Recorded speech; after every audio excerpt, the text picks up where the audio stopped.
Hey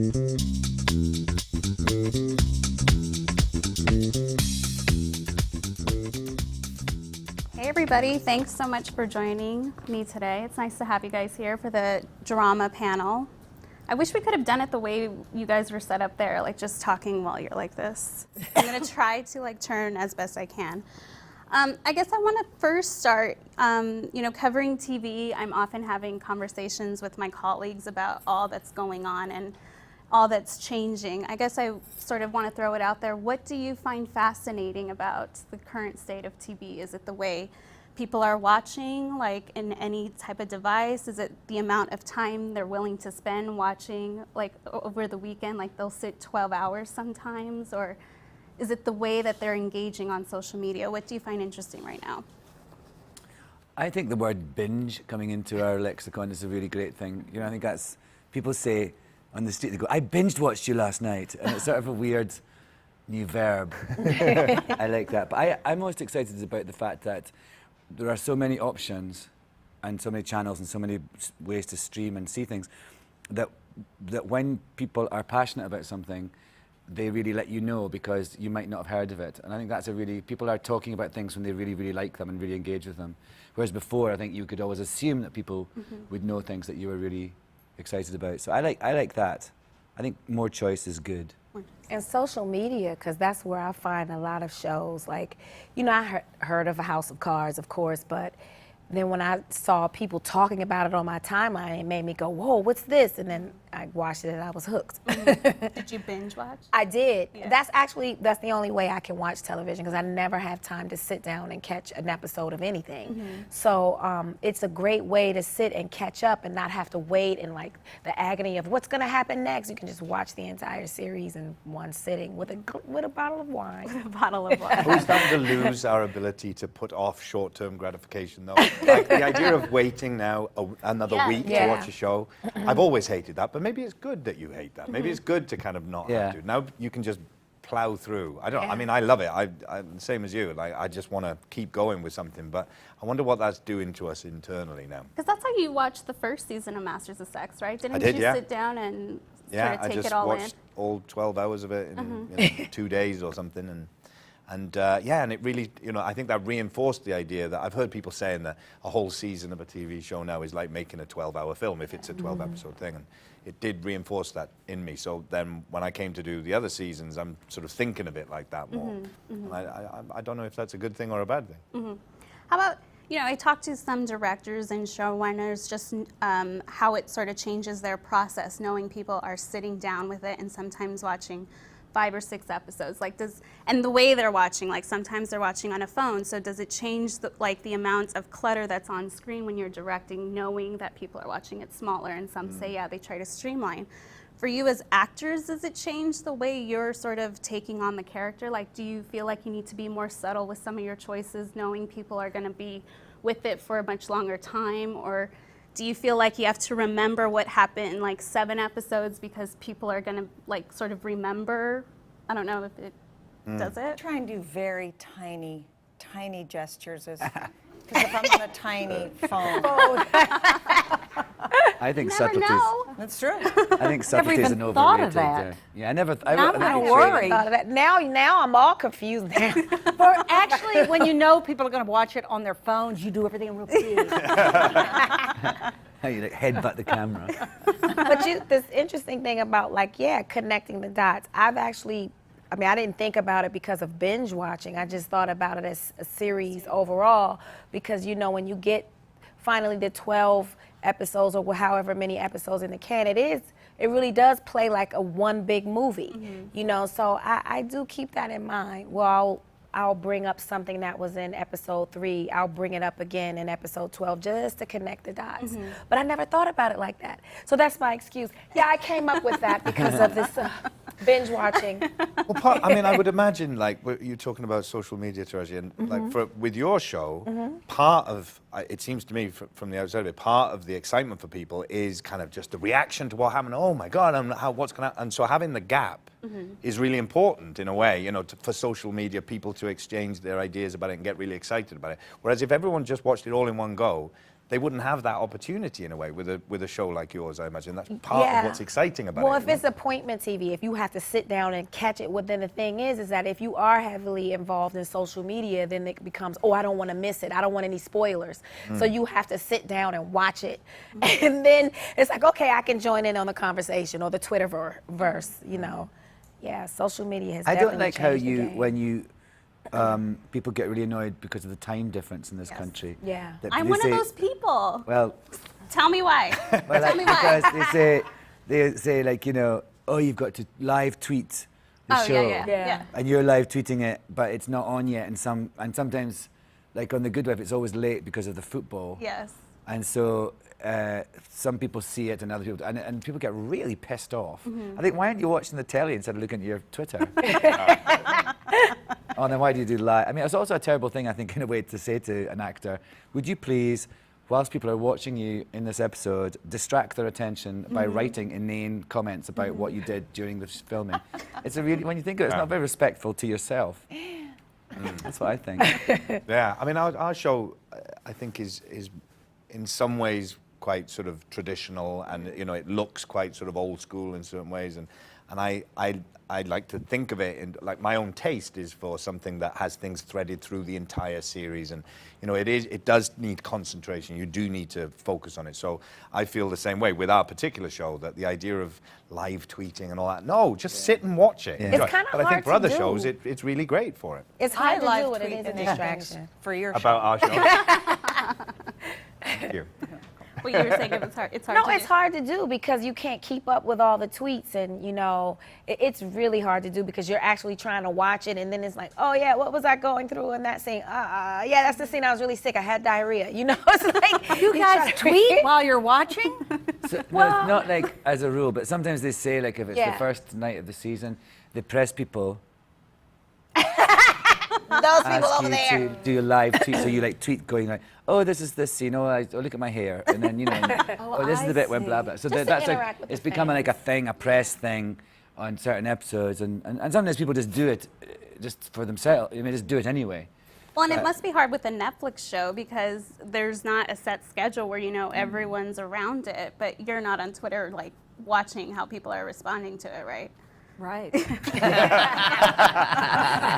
Smart woman, stay away. So they just on Netflix they release all of them at once. There's Yeah, like a set I was one gonna day. watch it 2 at a time, so it'd be like a feature.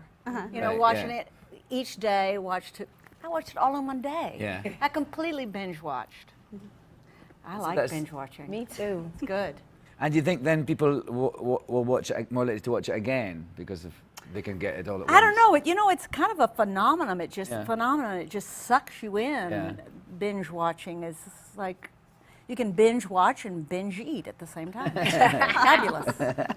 One of the things I find, what you were saying about, you know, what's exciting about where things are at the moment is that it appears to me, maybe I'm being naive about it, but it appears to me like in the same way as cinema in the 70s, you know, in America certainly got to a point where the people who were in charge were like, we don't really know what works. Right. Things are really working well and we can't anticipate it, so okay, go and do that. And Right, it right. feels a little bit like that with TV, where you've got people like Louis, for instance, supposedly making a comedy that's not a comedy a lot of the time, and people really react to it, and different shows with different formats, like, you know, True Detective or Fargo, where it's like a one-off season, but there's going to be another season, but you know, it's everything's being shaken up, and no one can really anticipate what's going to Right. take off and what's not. Releasing an entire season all in one go, like on Netflix. So I find that really exciting because the form is changing, the way people access the form is changing, and that's affecting the content of things Right. as well. And that's when you get really exciting things It's a happening. very responsive sort of medium. Yeah. Taraji, I mean, you came from Person of Interest, and people were sort of up in arms about the death of Carter. And it was it was like 22 episodes season, right? Like Yeah. Person of Interest. And So, I think I bit the bullet in the 9th episode. I think. but talk a little bit about, you know, the decision. Like, were you hesitant about jumping back into a show? And Yeah, did I was didn't there want to do appeal? television anymore. I felt trapped on TV. TV is a Right. different animal. You know, when you come from the feature world where you have, You know, you take one day to do 2 scenes, you know, and television, they're like 10 pages. It's like, wait a minute, it's all coming at you so fast. And it's like, we got it. And it's like, wait a minute, can I explore that beat a little more, you know? So it was just odd. But I'm glad I did it, you know, and particularly a show like Person of Interest, because it's a special rhythm, you know. You have to say the words exactly the way they're written on the page, you know, and so it keeps you in a certain rhythm, you know. It kind of throws you off, but in a good way because it's a challenge. But yeah, I liked it, and I enjoyed that we shook television up a bit because people weren't expecting that. And I think sometimes TV can be a bit safe, don't you think? Like the good guy is saved and the bad guy goes to jail. Well, you know, life is messy. It doesn't happen that way in real life, and you know, sometimes the good guy gets it. And I think that's why people still mourn her death, because they just never saw it coming. But shows like Sopranos shook that up, didn't they? Oh, You've absolutely. got a guy who's the head of a mob who's a very But that's conflicted HBO. character. You know, anything is expected. I'm talking about primetime network right. television, where always the good guy saves the day and the bad guy goes to jail. That's so not life. But talk about making the leap then to something like Empire, which really shook things up. Yeah, I didn't read that script for weeks. I was doing a play at the Pasadena Playhouse. I was done with television. And my manager was like, I said, didn't I tell you I didn't want to do television? So then I sit down and I read it. The Fox execs actually started driving out to Pasadena. Who goes to... I was like, okay, I'll read the script. I sat down the first night and I was like, hip hop, this is stupid. This is gonna be, oh my God. And it scared the life out of me. And I was like, you know, Fox, okay, we'll probably put this incredible pilot in the can, and they'll probably put it on they'll choke at the last minute and put it on one of the cable networks. And they picked it up, and I was like, we're gonna piss off a lot of people. Yeah, but you know, I like taking risks, and that was a definite risk that worked. You know, that's what art is about. It shouldn't be safe. But is it bittersweet too, because as much as sort of the press sort of rallied around it and sort of, you said, look at what's happening, like people are, like it's growing week to week, this is unheard of. Is it also kind of like, that makes the scrutiny all the more like inevitable when things sort of settle in? Are you sort of hesitant about how that's gonna be? No, I'm a risk taker. I'm not afraid of much. I mean, I believe in these characters. I believe in the script. I believe in the story. And I'm passionate about it. So what I do know is that you can't please everybody. That's just life. Everybody doesn't like me as a person. I know everybody doesn't like the show. So, you know, you take the good with the bad and you just keep moving, and you just pray that the work you're doing is effective and touching and moving people. That's all I can hope for. Well, and Ellen, I think you're the only one here that's on a show that's like 22 episode seasons. God bless you. Yeah, still alive. And I mean, you came from Desperate Housewives. You know what the drill is like. Talk about, I mean, are you sort of jealous of the people that have like the shorter seasons? Oh, and yes. what was it like for you, the jump? I am. Like Yeah. Michael was saying earlier about you do it for 4.5 months. And also you get a bit long, like I was talking to Lena Dunham the other day about, you know, how long they get to shoot an episode of Girls and things like that. Just in terms of, I mean, for doing it, it's like 9 months of the year. And it's a long commitment, and it's a lot. I mean, and also, I mean, I am not in the show that much, so I do have time off, and it's actually I'm able to do other things. But you still have that time of your life that you have to give over, and it's a lot actually when it's like, you know, 3/4 of your year for many years. So that when you hear of oh yes, you know, I'm on an HBO show, only six months. Oh, how many pages a day? We do 3, things like that. But you know, I actually have really enjoyed. I think The Good Wife's really well written. Has maintained. It's on its 6th season, I think. 6th season, yeah. Is it? Yeah, and it's still, you know, has. I really like it, and I'm really excited to get the next each script that comes in.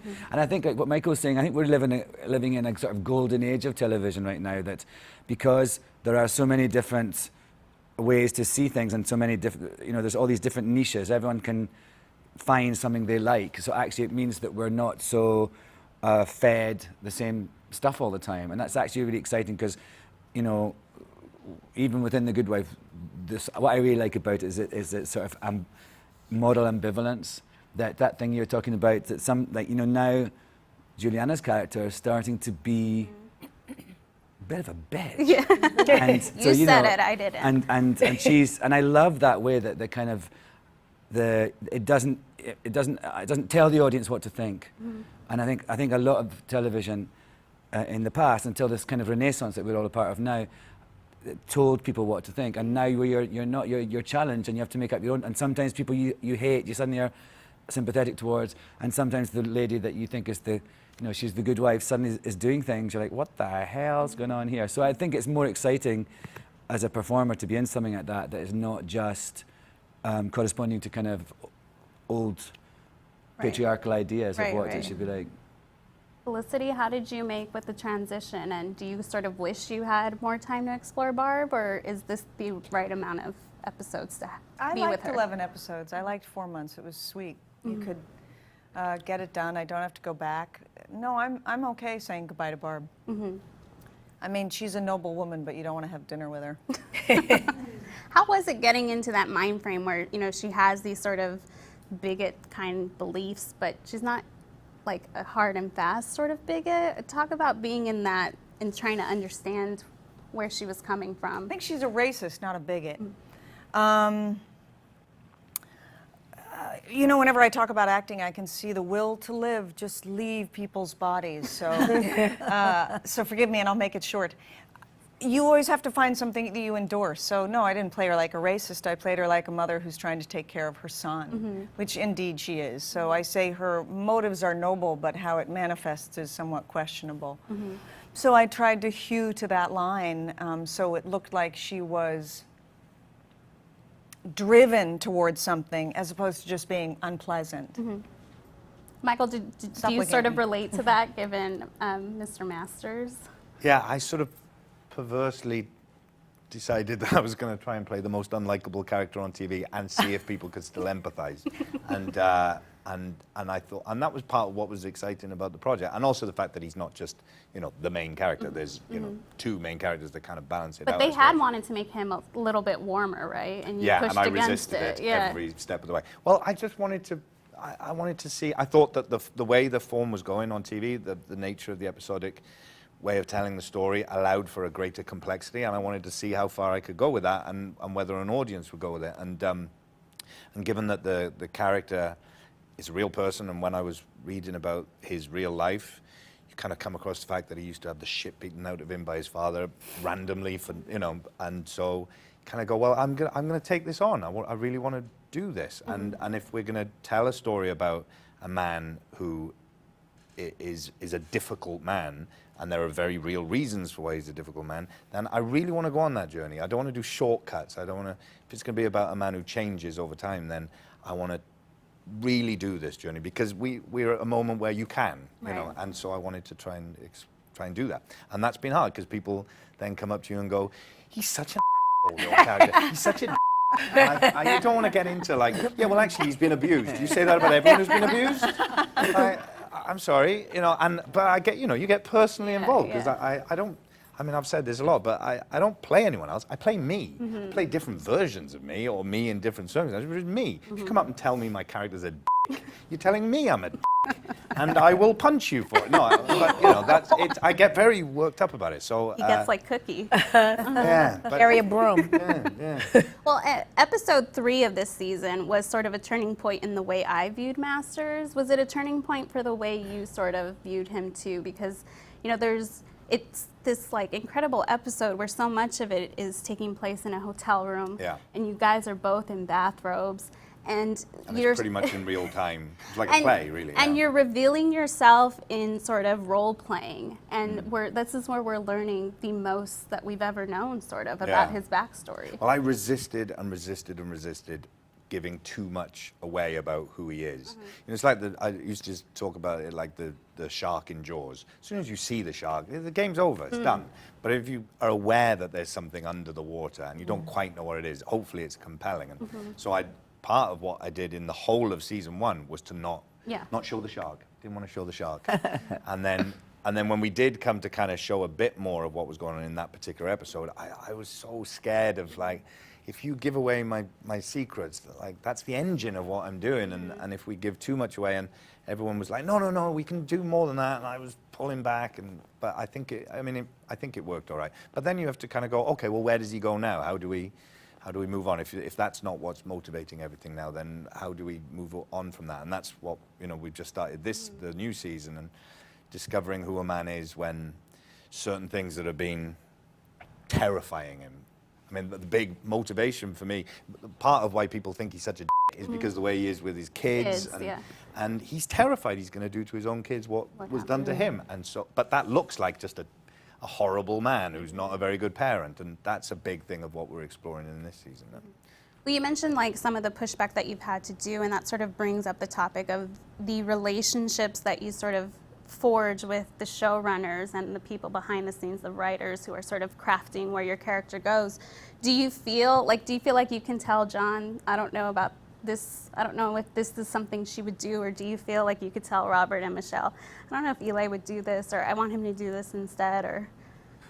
I mean, I feel like I could do that. I mean, they're very open to hearing things, but I mean, in all the episodes I've done, I think I've only written back an email a couple of times to go, this is crazy, this is the best episode, or I want to know which or one. remember in season 2 I said blah blah, but tiny things. But I do think, I mean, what I think is quite good about The Good Wife, well, there's a lot of things I think are quite good about The Good Wife, but it is that the writers' room is in Los Angeles and we shoot it in New York, and so I think that's a healthy distance, because I think everyone leaves each other to get on with things, their forte, and actually, of course, you communicate and things like that, but it's not, I can't imagine what it'd be like to have the writers right there. I've never done this is the only kind of TV series I've done in America, and so I don't know what that's like when the writers are in your face all the time. I mean, I think it's all right when they're good writers, but I imagine it's also difficult on a long-running show because people come into it, and you've done it from the beginning,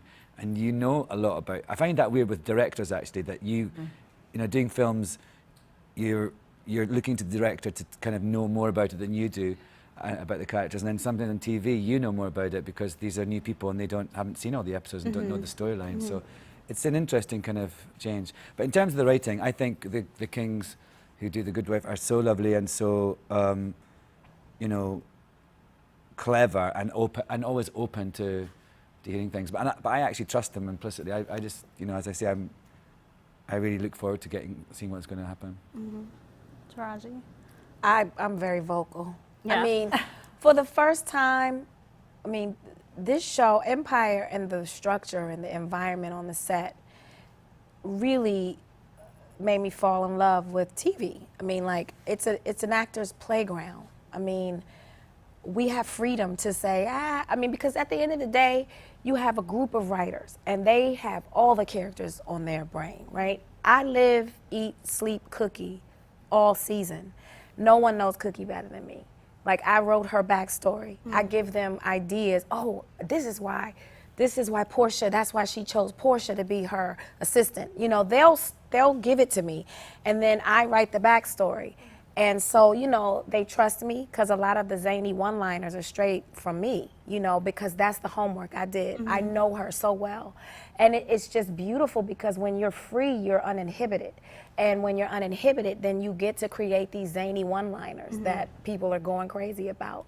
But when you can't, it's like you second guess yourself and it almost feels robotic, And I understand that everybody has their place. I'm not a lazy actor where I'll read the line and go, I can say it better, I'll say it like this. No, I first try to make it work. Or if it doesn't make sense, I'm like, maybe she would say it like this. Or sometimes Cookie would never even say that. She'll just do a look, So I'm happy. It's like an actor's playground. It's beautiful. The process is amazing. Well, with the exception of Alan's show, The Good Wife, all of these dramas are sort of taped in advance before, like you're not shooting while people are sort of watching. It's sort of locked and loaded. Felicity, what was that like because you come from Desperate Housewives, when people, and sometimes it can change storylines a little bit. What was it like to sort of just have it all there and not have to worry about any change with scripts and stuff like that. I love that. It's like a little golden cradle from making it to when people see it. It's sort of like being in a play in rehearsal. I would prefer never to go up in front of an audience. I just want to be in rehearsal the whole time. So I liked it. You're just in your bubble, and ABC was really ballsy and left John Ridley to do what he wanted to do, and we didn't have to clear anything. I mean, you know, usually with network, they're like, what do you mean you're wearing a gray suit? I have to check that. Right. But they left us completely alone and backed us 100%, and so I loved it. Yeah. Do you guys prefer that too? Well, I love being able to be completely immersed in the world. Like you say, you know, you eat and sleep it and just be in that world, and I find that very creative. I love having the writers there. I mean, on this at least, you know, and like I've even asked now to have someone who can go between the writer's room and the set, because I've found that, you know, discovering things in scenes, you make discoveries as an actor, you know, and to be able to feed that back in immediately to like the next episode potentially, and having that dialogue going on, that is really creative. I love that. So the more immersed in it you are, and I suppose in some ways, if it is going out week to week, that you've got reaction coming back, but I don't want to know about the outside world. I just want to be in that world. That's what I love doing. And Sissy, you've been on TV shows before, but Bloodline was sort of the first time you were there from the beginning and were there for the ride of the journey. How was that for you? I call it the year of not knowing. It was an interesting experience, not knowing where the character was going. You know, you That's couldn't what's play the scary. result. That was one good thing. I remember when I finally saw it, I thought, oh, that's what it's about. It was a completely new experience for me. I loved it. I think one of the things I loved most was developing these deep relationships with the other actors. I'd never experienced that before, and I loved that. And I look forward to next year thinking, okay, now I kind of understand sort of what's happening, but I find this all very interesting. I'm thinking, okay, make a note of that. I can use these things. Yeah, yeah.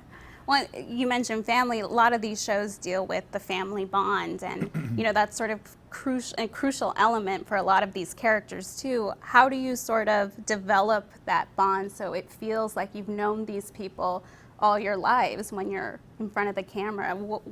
Are there dinners that happen before you start shooting, or what? I started touching a lot because I looked started around at touching a this lot? room full of adult people thinking, I gave birth to all of these people. I need to touch them. You're busy. A lot of touching, yes. A lot of touching. When you stood in front of someone in a hotel room and stripped off naked completely and then masturbated in front of them, you Wow. get pretty close pretty quick. I can what I understand found. that. Yeah. And what about You the must show have though, found that too, Michael? Felicity. I do. That's why I don't want an audience, but yes. Well, and there's a lot of like turmoil and like a lot of you know, conflict within Barb's family, and how is it sort of getting there and feeling that? I had to actually really concentrate on that one, and I didn't end up talking to anyone. And the DP on American Crime thought Timothy Hutton and I hated each other because he never actually saw us talking. And well, that wasn't exactly method. It was just I just had to concentrate that hard, so I couldn't go from chatty to the scene. So it was a lonely experience. How about, you guys talked a lot about theater back there, and we've talked about film coming from the film world. Back by the pool. Back Yeah, by back the there. pool, yes. Spa. Yes. This weird this here in the desert. It's like the Flintstones. But how do you think your characters would have worked on stage or in film the way they do on TV? Yes, would you be masturbating on stage, Michael? I mean, that's just I would pay to see that live. vision between my screen life and my program. Oh, God, that's a really difficult question. I don't know. Does anyone have anything? You work in the theatre? Well, I think in a way in The Good Wife, my sort of storyline is quite theatrical, and you know, in terms of the political shenanigans and the backstabbing and things. So I guess there's parallels to theatre stories there. I don't know. I mean, I think I think actually in a way, having done it for so long now, I think that probably the difference is, we're going into our 7th season, so that's a shitload of episodes. That actually it becomes this kind of like, you know, like when Dickens used to like write little serials in the newspaper, and then they became a big book. That's what I kind of feel The Good Wife's like. It kind of has these, and I suppose network television is like that. You just go on and on and on, and it's a thing of it's a very peculiar thing of itself, and that's why when they end, I'm really intrigued actually about when Desperate Housewives ended. How did they end? How did they end it? And did you know it was going to end? Because I'm really fascinated. Like we thought it was going to end actually last season, and then it didn't, and now it's had this new burst of life. And I think it's really interesting how the audience deals with that and how the people inside it deal with it, because obviously it can't last forever. Yeah. We did know it was ending. You did? And so Mark Cherry built it out. At the season 8, he knew it was ending, so he worked backwards because he knew how he wanted to end it. And it was, I could have done Desperate Housewives forever. You don't have much of a life with 22, 23 episodes, but it's like doing a little one-act play every week, and you sort of suck a little bit, and then you go, I didn't do too bad in that scene, and you get to try it again. I just love the flow of it all. But the end was bittersweet. You're like, oh, it's the last time I'm going to put makeup on in the trailer, and Did you last die? time I'm going to get this paycheck. Did you die? I didn't die. Thanks for knowing my work. How would you like? What would you like Eli's story like to sort of finish off out? Well, Have you started thinking about it? I mean, yes, I've actually thought about Eli dying a lot over the years. But or Lee not being in the show. Yeah, I mean, because every year when if it's not picked up when by the time you finish, you think that might be it. Right. But usually, But no, I actually think what is going to happen next season is really it's actually. Tell us. I couldn't possibly. No, I think where it's going is actually how I think Eli. Eli has grand ambitions for Peter's character, and that's what I think I like about in the story with Juliana and I. We both want to. We both have our man. It's the same man, and we both want him to do things. And that's why it's kind of an interesting dynamic, because we both, I guess, want him to do different things. So we're all kind of manipulating each other. So I think if it goes the way they're planning, Eli's going to be very happy next season. Is America Ferrara coming back? I hope so. I mean, he needs to get some sex. Not had sex for a couple of seasons, and I'm a good actor and all, but. Well, you mentioned how Good Wife is currently in the 6th season, and people were sort of amazed at how they were able to sort of bring, with season 5, really go full throttle and bring so much attention and renewed interest in the show. Were you sort of, once that ended and heading into season 6, were you like, how are we going to keep this momentum going? I guess. I think you can't really think in that way. I mean, I think obviously season 5 was such a big thing. It really, the whole show kind of took a big upward curve in terms of the audience and just the kind of general where it's placed in the world. And then also, of course, Josh died. Yeah. Spoiler alert. Those of you who've not been binge watching. So I think when you have a big thing like that, obviously there's a natural feeling you're going to go down a wee bit again.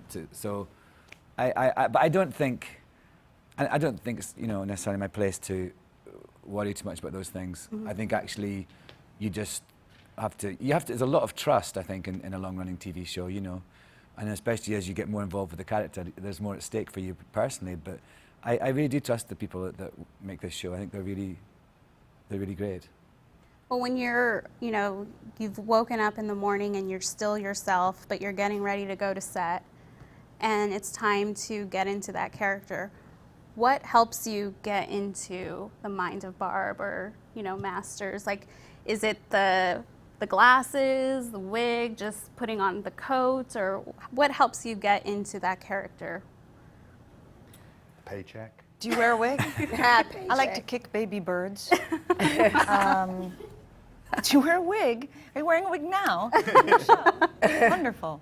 No, take the question. I don't want the question. For the first 2 seasons, I realized that, for the period of time that you're playing your character, I was the character more than I was myself.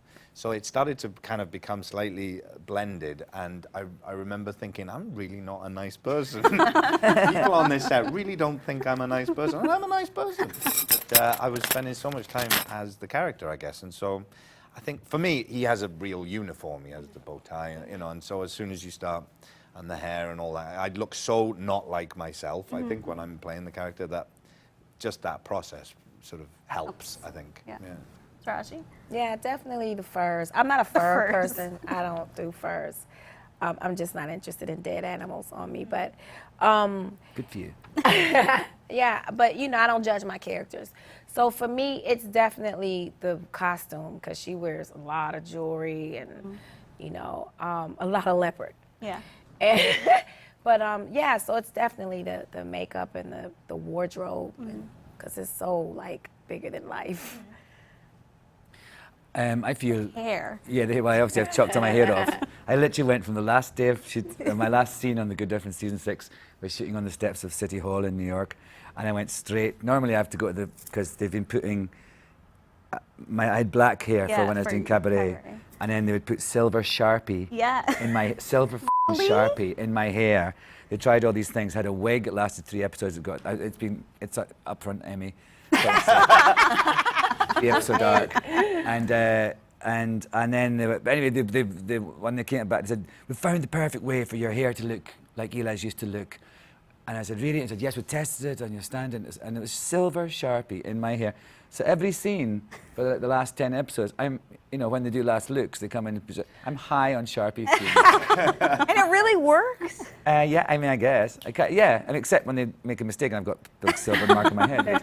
No, but so that was what so I normally have to go to the, makeup trailer and get all the Sharpie washed out. It washes out? With a special, with a special, they have to put this dry stuff in and blah. It's a nightmare. But anyway, so I was like, okay, if I'm going to do this again next season, I'm going to go back to my real, salt and pepper. So I went straight from the set to the barber's with the Sharpie still in my hair, and there's big piled lumps of it. It's really long. But I feel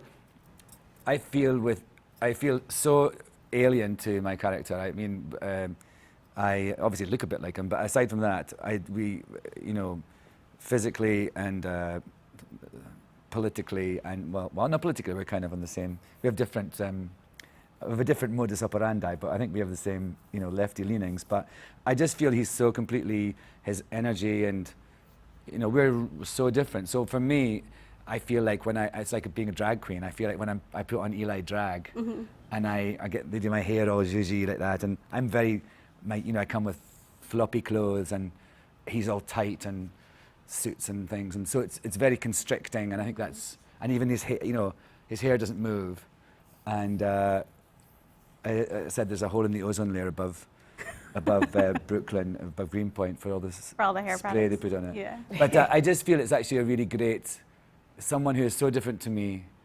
Yeah, I played for so long, I feel really comfortable and it's kind of easy, but it is very much about the external things and his whole look. Sissy?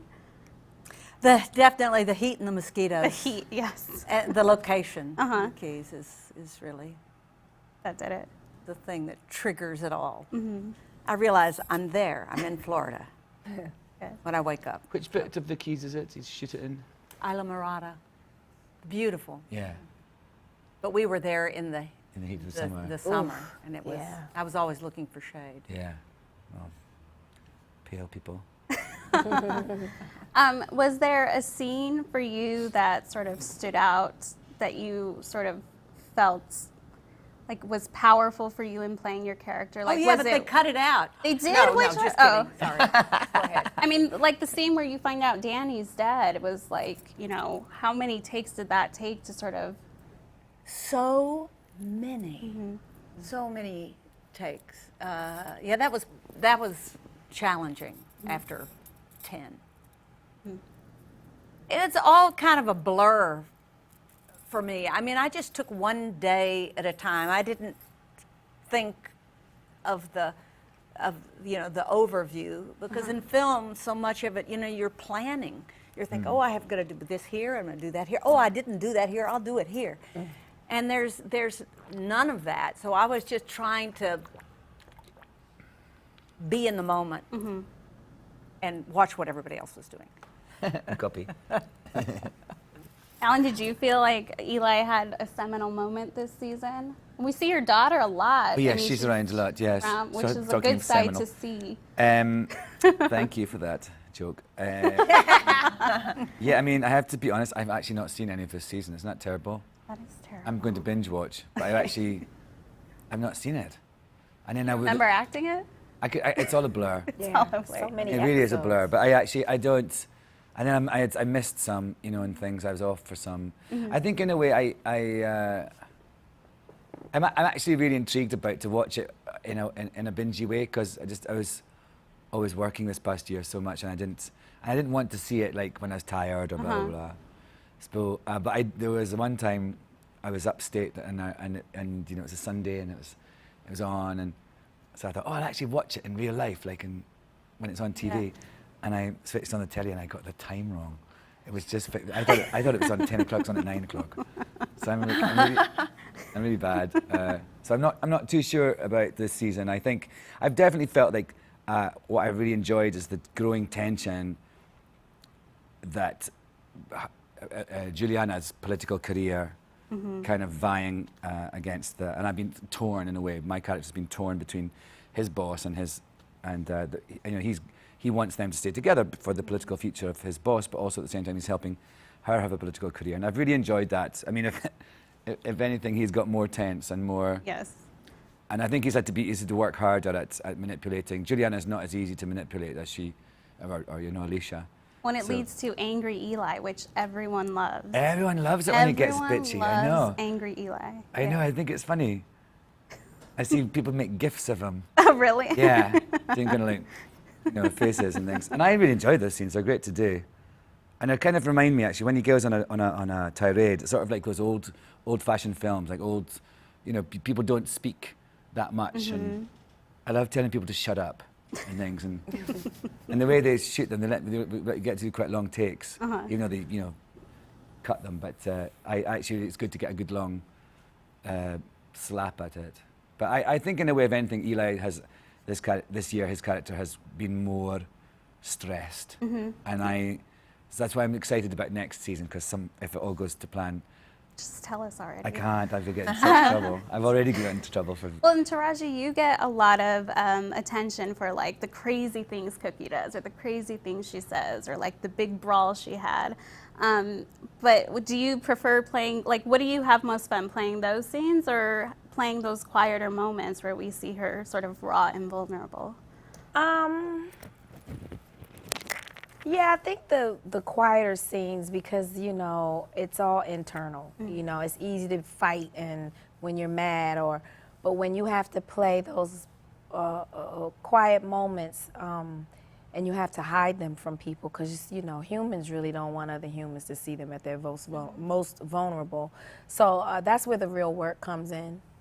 So I kind of like using my eyes instead of words. And a lot of times I'll cut stuff out of this. I'll be like, I don't even have to say that. It's just a look. Just let me just do the look, And that's the great thing about the show, because it's not cable. We can't get away with using certain language, which makes it easier to land the line. Right. So you have to do work. You have to say it without saying it. So that's fun. It's challenging, and I like a challenge. Michael. Welcome to my world. Oh, what's his name? What's his name? We're on West Wing, right? Was there a scene with William Masters that stood out for you? Was it episode 3, or was there something else? Well, there's episode 3, I guess people talked about a lot, but there was a similar kind of episode. Not that the whole episode was like that, but the closest thing to episode 3 was a scene much later on with my brother. Bill's brother comes into it, and I really remember that scene. That was a big thing, where we played a very long scene together that was a kind of climactic scene, and it brought a lot of things together for the character, for me, and brought out all his upness. And in order to prove his brother wrong about something that he knows his brother is right about, he turns his brother into a weapon and beats himself up with it. And all his, all his confusion about love and violence that he's learned through his relationship with his father and his family all gets played out in a scene where he ends the scene with just blood running down his face. And he's made his brother do it to him, knowing that his brother is an alcoholic, and he's pushed his brother to do, I mean, it's so messed up. And yet he ends the scene smiling with blood on his face and walks away from it, and then walks over and then goes to Virginia and says, what is wrong with me? Why am I such a monster? And so all his kind of messed upness and his vulnerability, and it was so kind of psychologically complicated, that scene, and how it managed to get to the point where it was all able to play out in a single scene. It was a long scene, and it was more like doing a play, I suppose, like episode 3 was. But I was so proud of what we had done as a show, as a story at that point, that you could have a scene that had so much going on in it in such a messed up kind of way. So that one really sort of stood. And when you have a scene like that, are you trying to do it in as little of takes as possible because you don't want to be in it for so long, be in that mind space, or are you just willing to? I think if you're kind of eating and sleeping it, and you get to a point where you actually get to express a lot of what you feel about it, then you're in the bubble and you just want to be there and you want to try and get it right, because you don't get many of those opportunities, so. But yeah, I think if you're doing big, long takes and it's a tough scene physically and it's going through lots of different sort of movements in it, then yeah, you don't want to be around it too long. But I don't want to let it go until, that's the other thing, talking about how many takes do you, when you've got to get through a lot of pages, and like when I leave here, I've got to go and do 8 pages of dialogue, and this afternoon. You've got to be kind of, yeah. No, that's so hard. Felicity is opening in a play tonight. But, you do have to be kind of, I find that I have to be disciplined with myself and go, I would like to do, 10 more takes of this, but someone's going to suffer, or other scenes are going to suffer, so you've got to be careful about that kind of thing. And Felicity, was there a scene that stood out? The parking garage, or? Yeah, I think it's sort of bookended by a couple things. I think in episode 2, there's a scene where Barb has to ask for help from the wonderful actress Lily Taylor, and it's so hard that she can't do it without breaking down because it's vulnerable. And then actually in scene 8, which just aired, I think last night, I think through the series of events, the mirror is held up to her and she has to ask, am I a racist? Because she hasn't thought of herself as a racist. Right. She's thought of herself as a pragmatist and a realist. And then right after that scene, she goes and there's a scene where she buys a gun, and the way that she's looking at them, and she goes, I think I want a gun. It's just very deep, and I go, it's just so interesting how it's placed of, this makes me sound like I read, which I don't, but James Baldwin has this quote that says, he thinks the reason that people hold on to their prejudices so hard is because if they had to let them go, they'd be left with the pain. And when she's left with the pain, she might turn to violence. So that interests me. You like that I quoted him, didn't you? I do. Yeah. No, I gave her that quote before. I did. I wrote it on my thigh. James Baldwin said. Well, I want to end things on this note where we're at a place right now in TV where we're seeing a lot of reboots, prequels, and sequels. If you could sort of travel back 15 years or go forward 15 years with your characters, which would you prefer and why? Well, if we get to tell our whole story, we will go. Our story doesn't end until we were shooting our pilot. Virginia died just as we were shooting our pilot episode. So the story does go through a huge amount of time. So we are actually having to think about that. Whether we get to tell the whole story, who knows? But if we do, you know, we've had conversations about, well, when do I go bald? When do I go completely white? Well, what are we going to do in the 80s where, you know, me and Lizzie, who plays Virginia, are going to have to be Right. old people? Old like, people, yeah. how's that going to work, Yeah. you know? So we do have to think about that. I think I'd like to go ahead because I think Barb's heart breaks open, and I think she becomes introspective, and I'd like to see where that goes in 15 years. I mean, how do you let go of your hates, and what are you left Right. with? Right. Taraji? I think the unique thing about Empire is that we do both. Yeah, we get a lot of We do flashbacks. a lot of flashbacks, and we do, and that's exciting because it's very rare. I usually have to make the stuff up, but the show kind of helps. You know, the show kind of helps with backstory when we have those flashbacks. So I'm interested in doing more, especially Cookie. What was it like? It's 17 years in prison. What did it do to her? Did it change? How did it change her? Of course it changed her. How did it change her? And how did she survive? And how the hell did she come out still looking so good? And did she have a girlfriend? Oh, that's a good It's question. a lot of unanswered questions. I would like to do more of the, you know, the past stuff. Yeah. I think I'd like to go back because that would be 2000, and I'd love to see how Eli coped with George Bush and that would be fascinating. Yeah, I like to seeing him when he's. I think everyone does when he's facing adversity and sort of kind of ideological contrast with his own. So that would be a big one. Sissy, you also get flashbacks, but they're more fleeting in bloodline. Yeah, we go back and we go forward Yeah. all the time, like Taraji said, their show does. So I think I'd like to go back to just see what it was that I did that so terribly messed up my children. Too, yeah. Exactly. Well, you guys, thank you so much for taking the time. It was Oh, great. it's over? I want Over. to talk some more. Let's do it. You guys can ask each other questions now, I feel. Yeah. Well, thank you. It was a real pleasure talking to you. Thank you. Thank you very much. Thank you.